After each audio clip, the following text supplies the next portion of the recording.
क्या नाम है दरोगा का? सुरपाल दरोगा। अरे दरोगा क्या, तो लखनऊ पैसा चल रहा, दरोगा दरोगा कर रहे हो क्या? कौशाम्बी का एक एग्जाम्पलरी है एक केस, पाल समाज की बिटिया के साथ घटना हुई। भगवत कथा सबके लिए है। जब सब सुन सकते हैं तो सब बोल क्यों नहीं सकते? या हमारे धर्मों में उसको हम मान्यता देते हैं, तो सोचिए क्या इस्तेमाल किया गया। वो बातें जो हमें बताई मैं नहीं बोल सकता हूं कि कुछ पहनावा इसके ऊपर डाल करके कहा कि अब तुम पवित्र हो गए।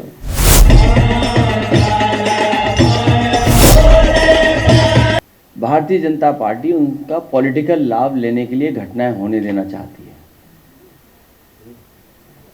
भारतीय जनता पार्टी, इनकी सरकार में बैठे लोग न्याय देने लगे और निष्पक्ष कार्रवाई करने लगे तो बहुत सारी घटनाएं होंगी नहीं, बहुत सारे गरीब लोगों को न्याय मिल जाएगा।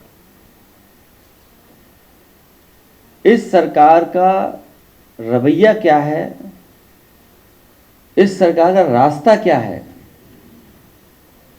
कई मौकों पर मैंने कहा यह सरकार हार्टलेस है, अनडेमोक्रेटिक है और हर वो काम अनकॉन्स्टिट्यूशनल उसको सपोर्ट करती है। बाबा साहब भीमराव अम्बेडकर जी का संविधान, उसकी प्रस्तावना, केवल प्रस्तावना के तहत ही अगर सरकार फैसला लेने लगे तो हमारे गरीब, गांव में रहने वाले लोग, पीडीए परिवार के लोग, दलित, पिछड़े, अल्पसंख्यक और जिनके साथ अन्याय हो रहा है उनको न्याय मिलने लगे, उनका सम्मान होने लगे। इस सरकार में बैठे लोग लगातार अन्याय करा रहे हैं। वो प्रभुत्ववादी लोग, वर्चस्ववादी लोग, प्रभुत्ववादी लोग लगातार पीडीए परिवार के लोगों को डरा रहे हैं, धमका रहे हैं, अपमानित कर रहे हैं। सोचने का सवाल यह है, भागवत कथा सबके लिए है, भागवत कथा सबके लिए है। जब सब सुन सकते हैं तो सब बोल क्यों नहीं सकते? भागवत कथा सबके लिए है, सब सुन सकते हैं तो सब बोल क्यों नहीं सकते हैं? भगवत कथा भगवान कृष्ण से जुड़ी है। अगर सच्चे कृष्ण भक्तों को ही भगवत कथा कहने से रोका जाएगा, भागवत कथा तो भगवान कृष्ण से जुड़ी है। अगर सच्चे कृष्ण भक्तों को ही भागवत कथा कहने से रोका जाएगा तो कोई ये अपमान क्यों सहेगा? क्यों सहेगा कोई अपमान? कुछ लोग, वर्चस्ववादी लोग, प्रभुत्ववादी लोग कथा वाचन में अपना एकाधिकार बनाए रखना चाहते हैं। ये एकाधिकार छीने नहीं उनका, वर्चस्ववादी लोगों का एकाधिकार छीने नहीं। कथा वाचन को जिन्होंने भावना की जगह व्यवसाय बना लिया है, व्यवसाय बनाने वाले लोग, हमारे इटावा कथा वाचन पीडी अपमान कांड उन्हीं कुछ प्रभुत्ववादी और वर्चस्ववादी की वजह से घटित हुआ है।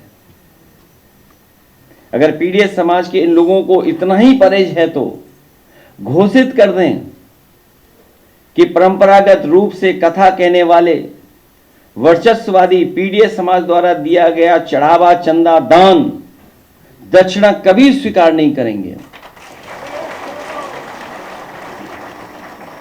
और अगर एकाधिकार ही आपको लाना है तो समय समय पर आप बहुत दावा करते हैं कि 370 खत्म किया है, तो देश में आप कानून ले आओ कि कथा वाचन का काम और एकाधिकार के लिए कानून ले आइए कि आप ही कह सकते हो और कोई दूसरा नहीं कह सकता। अगर पीडीएस समाज से इन लोगों को इतना ही परहेज है तो घोषित कर दें कि परंपरागत रूप से कथा कहने वाले वर्चस्ववादी पीडीएस समाज द्वारा दिया गया चढ़ावा, चंदा, दान, दक्षिणा कभी स्वीकार नहीं करेंगे। प्रभुत्ववादी और वर्चस्ववादी समय समय पर कभी घर को गंगा जल से तो कभी मंदिर को धुलवाकर पीडीएस समाज का मानसिक उत्पीड़न व अपमान करते हैं और अब तो सिर तक मुड़वा रहे हैं। अभी तक तो हमने आपने वो घटनाएं सुनी देखी जहां पर घरों को गंगा जल से धोते थे ये लोग। अगर कोई पीडीए परिवार का मंदिर चला जाए तो मंदिर को गंगा जल से धोते हैं और अब तो सीमा लांघ गई ये वर्चस्ववादी। आखिरकार किसका आशीर्वाद है? क्या सरकार का आशीर्वाद नहीं है जिसकी वजह से सर तक मुंडवा दे रहे हैं, पेशाब तक करवा दे रहे हैं और रात भर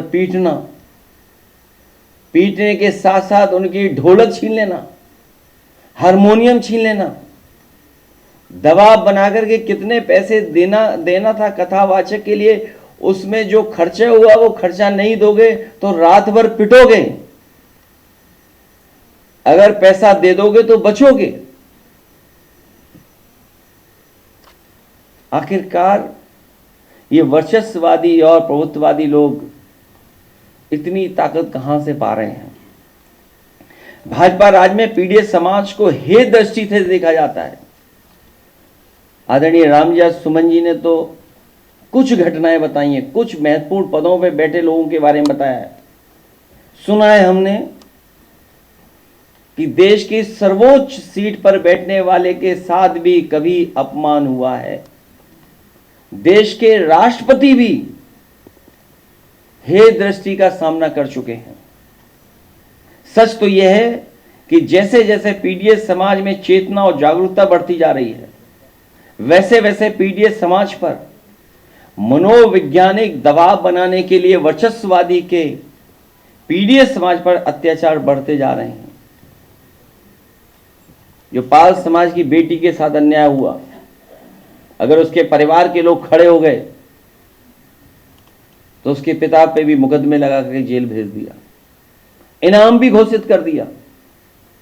हमारी पार्टी के अध्यक्ष उस परिवार से मिलकर के उस परिवार को न्याय दिलाने के लिए, उस परिवार की मदद के लिए जा रहे थे तो पुलिस लगाकर रोक दिया। आखिरकार ये वर्चस्ववादी और प्रभुत्ववादी लोग चाहते क्या हैं? पीडीएस समाज पर लगातार बढ़ते हमलों का असली कारण यह है कि वर्चस्ववादियों को लगता है कि उनके पीछे आज भाजपा की वो सरकार खड़ी है जो सदियों से शक्तिशाली रहे लोगों की सरकार है और वो उन्हें बचा लेगी। लेकिन अब पीडीएस समाज की एकता और एकजुटता इसका जवाब डट करके देगी। अगर भाजपा को लगता है कि भागवत या कोई कथा कहने पर एक वर्ग विशेष का ही अधिकार है तो फिर वो इसके लिए भी कानून बना करके दिखा दें। कई बार कई कानून के लिए बहुत दावा करते हैं लोग, तो इसके लिए भी कानून बना लें कि इसके अलावा कोई कथा वाचन नहीं कर सकता। जिस दिन पीडीएस समाज ने अपनी कथा अलग से कहने शुरू कर दी उस दिन इन परंपरागत शक्तियों का साम्राज्य ढह जाएगा। और मैं तो एक ही बात कहूंगा, भाजपा जाए तो हम सबको चैन आएगा। और घटनाएं कोई एक दो नहीं है। सुल्तानपुर में महेंद्र प्रताप मौर्य जी एडवर्ड को गोली मार करके मार दिया गया। घटना महोबा की याद होगा आपको। पिछले महीने की बात है, मैं यहां नहीं था, मैं बाहर था, लेकिन हमारे लोग पहुंचे और परिवार की मदद कर करके भी आए थे। दलित नवविवाहित जोड़े को सामंतवादियों ने चप्पल उतरा के उनके घर से गुजरने को कहा। जब उन्होंने मना किया तो दूल्हे को, उसके परिवार को और नवविवाहिता को बुरी तरह मारा गया। क्या ये कोई कल्पना कर सकता आज के समय पर, जब हम विश्व गुरु बनना चाहते हो, दुनिया को हम सस्टेनेबल डेवलपमेंट की बातें बताना चाहते हो, दुनिया में हम विकसित भारत बना करके खड़ा करना चाहते हो, दुनिया में ये कहते हो कि अब हमसे आगे कुछ ही अर्थव्यवस्थाएं, वहां पर सोचिए नई नई शादी हो, आप हमारे घर के सामने से तभी निकल सकते हैं जब आप चप्पल उतार करके जाएंगे, और नहीं ऐसा करते हो तो आपको अपमानित होना पड़ेगा।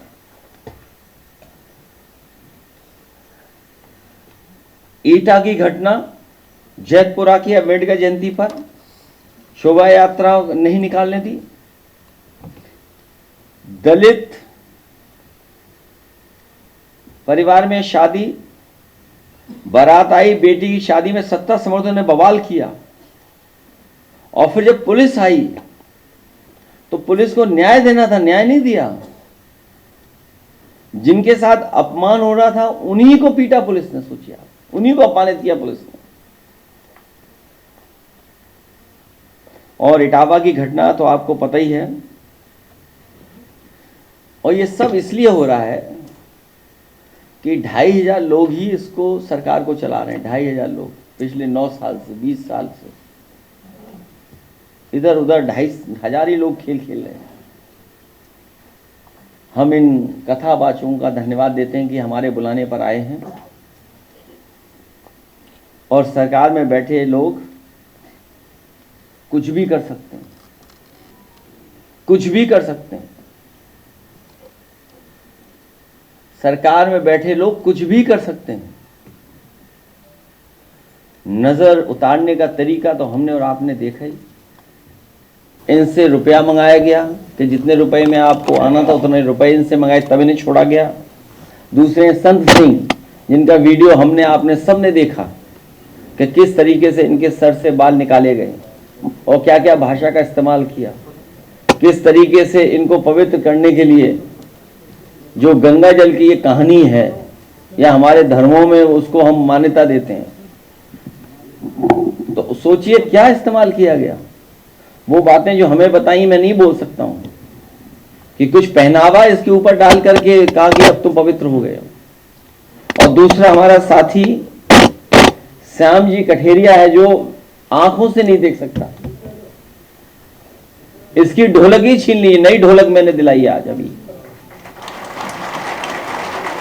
ये ढोलक वो है जो गांव में गई थी, वो नहीं है। ये ढोलक दूसरी है जो अभी नई दिलाई है। इनको बुला करके यहां आपके सामने बैठा करके हमारा मकसद ये कि इनका सम्मान हम लोग कर रहे हैं। इनका जो पैसा और लूट लिया उन्होंने, उसकी तो बाद में एफआईआर लिखाएंगे। जो कुछ है हम उनका सम्मान करेंगे। आप कहेंगे थोड़ा बजा के सुना दो।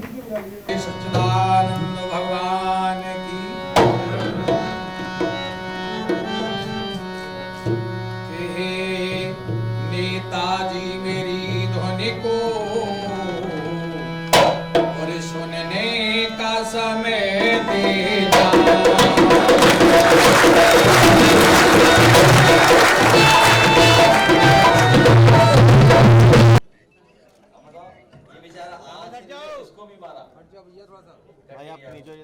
क्या कार्रवाई हुई है भाई? उसकी चैन थी वो नहीं दी गई, बात ढोलक हारमोनियम, और अपमान के लिए क्या है? अपमान के लिए क्या किया सरकार ने?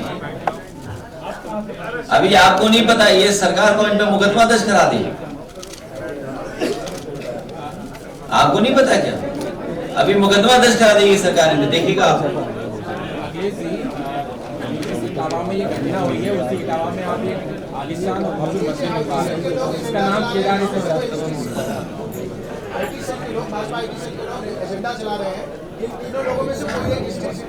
बीजेपी पूरी हिस्ट्री सीटर है, ये नहीं पता आपको? पूरी पार्टी हिस्ट्री सीटर है। अखिलेश जी जिस इटावा, आप बताओ कौन सी धारा वापस ली गई मुख्यमंत्री से? बताओ मुख्यमंत्री ने अपनी धारा कौन सी वापस ली? बताओ डिप्टी सीएम ने कौन सी धारा वापस ली? अरे भाई पैसे देकर कुछ भी लिखवा दो किसी से मीडिया में, हम आपके बारे में कुछ लिखवा देता चाहिए था। ये कोई बात हुई? कोई भी लिखवाने लगेगा तो आखिरकार व्यवस्था को खराब किसने किया है? हम न्याय कहां मांगने जाएं? थाने में बताइए आप, पुलिस क्या कर रही है? कौशाम्बी का एक एग्जाम्पलरी है एक केस, पाल समाज की बिटिया के साथ घटना हुई, उसके पिता को जेल भेज दिया, इनाम घोषित कर दिया। क्या नहीं घोषित हुआ बताओ आप? भाई जिसकी बेटी के साथ घटना हुई हो उसी के पिता पर आरोप, उसी को जेल भेज दिया, उसी पे 25,000 रुपए का इनाम घोषित हो गया, और सरकार में बैठे लोग अपने केस वापस ले रहे हैं। अखिलेश जी, जिस इटावा में ये घटना हुई है उसी इटावा में आप एक आलीशान और भव्य मंदिर बनवा रहे हैं केदारेश्वर। अरे भी हाँ ठीक है, देखिए अभी एक साथी आया, दरोगा ने उस पे आजमगढ़ का है, कैश ले लिया, जेब से निकाल लिया पैसा। हाँ आजा बेटा यहाँ आजा, बताइए दरोगा ने कैश ले लिया उस पे, जेब से पैसा कितना निकाल लिया बेटा? 24,000 रुपए निकाल लिया। बताओ दरोगा ने 24,000 रुपए निकाल लिया। आप याद कीजिए दिल्ली की मुख्यमंत्री ने हमारे लिए क्या कहा था दिल्ली की मुख्यमंत्री ने हमारे लिए? कौन कहलवा रहा था ये बात? हम आपको कहें आप लोग टोटी चोर होता? ये कोई बात हुई? कौन करवा रहा है? बीजेपी करवा रही है। ये है देखो, बताओ गरीब लड़का, बताइए 24,000 रुपए ले लिया। क्या नाम है? क्या मामला था, क्यों ले लिया? झगड़ा हुआ था तो बोले कि आपके घर से खाना मंगाना है, तो मेरे बाबा गए तो उनसे बोले कि पैसा दे तो छोड़ देंगे, तो 24,000 रुपये दे तो एक दिन के बाद छोड़ दो। हाँ देखिए क्या नाम है? क्या नाम है दरोगा का? सुरपाल दरोगा। अरे दरोगा क्या, तुम लखनऊ में पैसा चल रहा, दरोगा कर रहे हो तुम यहाँ? अरे तुम यहाँ दरोगा के चक्कर में पड़े हो। दरोगा दे किसको रहा है? ठीक बेटा हम दिलवा देंगे, नहीं हुआ 24,000 हम लोग देंगे और दरोगा से भी दिलवाएंगे तुम्हें, तो सच बोल लेंगे। आप सोचिए, आप दरोगा तो इकट्ठा करके दे रहा है किसी को, तुम कह रहे दरोगा नाम कौन है? मुख्यमंत्री नाम क्यों नहीं पूछते हो आप?